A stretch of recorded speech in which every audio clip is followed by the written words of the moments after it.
People usually assume some weird incest happened somewhere, but it was all clear, just odd from a legal adoption standpoint. My parents were of no blood relation, just legal siblings, of which I'm now a legal sibling as well. No, this didn't happen in Alabama.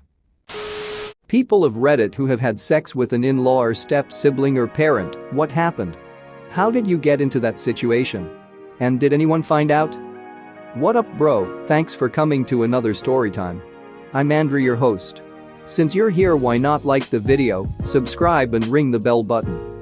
That way we won't miss any more storytimes together. And if you don't, I'll tell your step-sis you want to bang her. No more fooling around, let's start the stories. Come up with your own plot ideas, Pornhub. In high school, one of my close friends lost her virginity to her mid-30s step-brother and began a relationship with him. They didn't grow up together. I always felt like he was a bit sleazy and that he groomed her. We were about 16. The thing is, they're still together, 15 years later, with a kid and everything. It really tore their family apart for a while though. I know someone who got pregnant by a guy and then later married him. No problems yet. Then, though, the girl's mom and the guy's dad got together and had their own kid. So now the original couple has a brother together. The baby has a sister and brother married to each other, but they were married before any of the weird crap happened. One Christmas my uncle brought my future aunt-in-law over to meet everyone. I was 12 and she had big boobs, like, stupidly big boobs. I got binoculars as a gift as part of a kid's spy kit. I thought I was being so clever pretending to look around the room with them just so I could stealthily, she was sitting 10 feet away, get a full zoomed-in image of those lovely big boobies. I did this for like 30 minutes.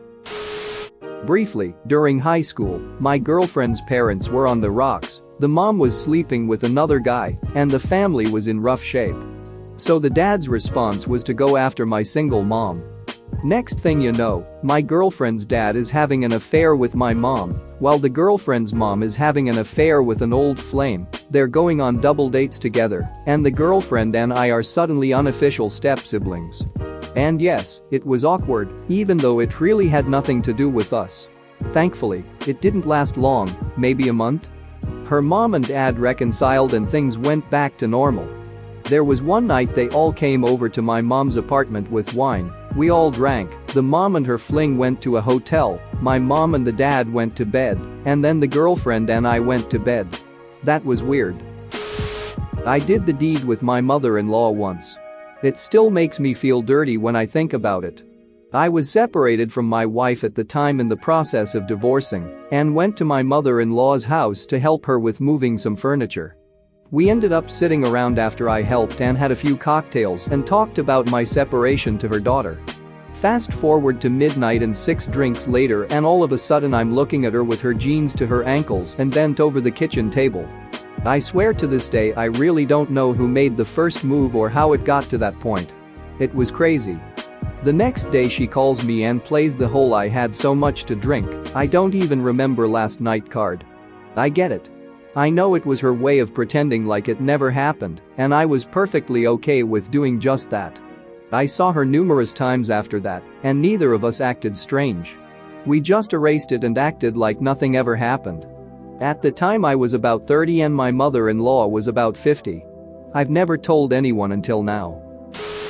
My dad had started dating following a messy divorce and, after being very coy about his activities for a few months, decided to introduce me to his girlfriend's family. We all traveled to a relative's country house and had a big party. The wine flowed pretty liberally. Eventually it was just me and the new girlfriend's daughter who remained. We'd been getting on pretty well all night, and we were both quite drunk at this point. I stood, deciding I'd had enough fun for one night, and kissed her goodnight. One thing led to another, and we slept together. This kept up for a few months. I'm not sure if Dad ever grasped why I was always so excited to visit his girlfriend's place, but I was there in a flash if the invitation was offered. Fast forward 6 or 7 years, and Dad married his partner. I was a groomsman. Now I like to throw "I have never banged my sister" in games of Never Have I Ever. Don't regret it at all. We were in our teens and we're actually good friends now. Edit. I know this all sounds a lot like the plot of a certain type of video found online, but I suppose miracles can still happen. Not my stepson, but my son's best friend from high school. They had just graduated, and my son had moved off to college. His friend needed a place to stay, so he rented my son's room while he was away. My son's friend was a very good tenant. He always paid his rent on time, kept the house clean, and helped out with the man jobs around the house. It was about 6 weeks after he moved in when I felt that he was having thoughts about me. His demeanor changed, his sentences were short, and he couldn't keep eye contact. I would make a risque double entendre, and he would get visibly red. I had divorced my husband back when my son was still in high school and never really found time to start another relationship, so the thought kind of turned me on. So one night, when he came home late from a party a little tipsy, I let him know I knew. He was quite embarrassed at first, but I told him it was all right to take off his pants and lie down. He laid down on the couch, and I grabbed his ankle and knee and began tugging it towards myself. "What are you doing?" he asked. "Pulling your leg," I answered, just like everyone reading this post. Throwaway for obvious reasons. My biological mother died when I was about 5 years old. Dad remarried about 2 years later to a woman who had a daughter who was the same age. We get along pretty well for the most part, and years go by and nothing happened. Sometime when we were both 13, my stepmom got in a car accident and died almost instantly. We all took it really hard, especially my dad.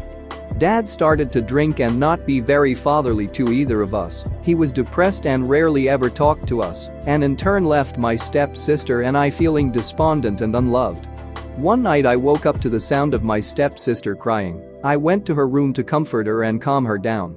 We both end up crying together and we just held each other for a long time. I kissed her and went to go and leave, but for some reason, don't really know why, we just kept kissing for a while. Eventually we just ended up having sex. I don't really know why we did it. We had never had any attraction to each other beforehand, and we certainly never planned on having sex.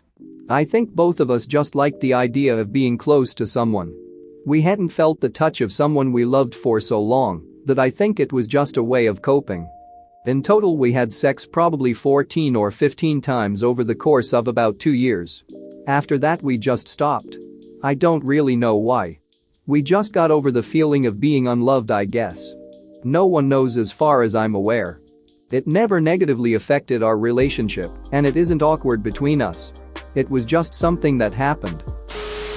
I'm the product of just such a situation. But it's even more convoluted than that. You know how everyone has 2 sets of grandparents, your father's parents and your mother's parents? Well, both sets of my grandparents divorced when my parents were just young kids, and then my father's father married my mother's mother. All of this was a decade or more before I was born. My paternal grandfather legally adopted my mother, she was about 9 years old at the time, and my father was raised by his mother and her subsequent husbands in a separate household, so my parents knew of each other's existence but weren't raised together. They met as late teens, got pregnant, married, divorced a few months later, and then I was born. Mom was already married to husband number 2 of 5 by the time of my birth, but that's a whole other story. I ended up being adopted by my grandparents by age 2. The ones that are my paternal grandfather and maternal grandmother, which makes me sort of a second-generational son, since they never had any direct kids with each other, just in their previous marriages. Odd side effects. I'm related to both sides of the family by blood, and am the only person in this situation, since everyone else can trace a lineage back to one set of grandparents or the other, but not both. Due to the adoption of my mother by my paternal grandfather, my parents were legal siblings, and due to me being adopted by my grandparents, it moves me up a generation, so I'm also legally siblings with my own parents. Heck, I'm even my own uncle. Never really grew up around my actual birth parents, but they are both great-grandparents to my own children. My adopted parents have already died, but being raised by Depression-era grandparents definitely made for a different upbringing, not to mention having lived on a boat for years, again, another long story. I've only had rudimentary discussions with my parents about what it was like for them in that situation. Apparently it was a bit of an uproar in the family, but it all worked out since I'm alive, I'm fairly intelligent, have all my fingers, and no weird tics or twitches. Best of all, due to their teenage hookups, they now still get to see each other at all family gatherings, weddings, graduations, etc. over 40 years later. And this situation made the seating chart at my own wedding a near impossible task due to me having 3 mothers and 6 fathers, mom, stepmom, adopted mom, father, adopted father and 4 stepfathers. While I was being raised into young adulthood, I tended to always relate more like a sibling with my birth parents than a parent-child relationship, but this has somewhat changed after the deaths of my adopted parents to a more grandparent-parent relationship. Just seems to make more sense and easier for my kids to relate to them as grandparents, since that's what they are by blood. Other odd side effects. I was raised as an only child even though I have several half-siblings. I was raised by the grandparents, my siblings by their birth parents, and I'm the youngest in my adopted generation, but the oldest in my blood generation. And due to the multiple marriages in my parents' generation, some of my half-siblings aren't related to the others. One brother and I share a father in common, other brother, sister and I share a mother, but all 3 have different fathers. So I'm the youngest and the oldest, have siblings but was an only child, depending on how you look at the situation. I've had people ask me what it was like to have such a weird background, but keep in mind this all happened before I was born or was too young to know the difference, so this is my form of normal. I've never known any other way a family should be set up until I started making my own. I like to think of it that I was wanted and loved by so many people they had to share. Edit. People usually assume some weird incest happened somewhere, but it was all clear, just odd from a legal adoption standpoint.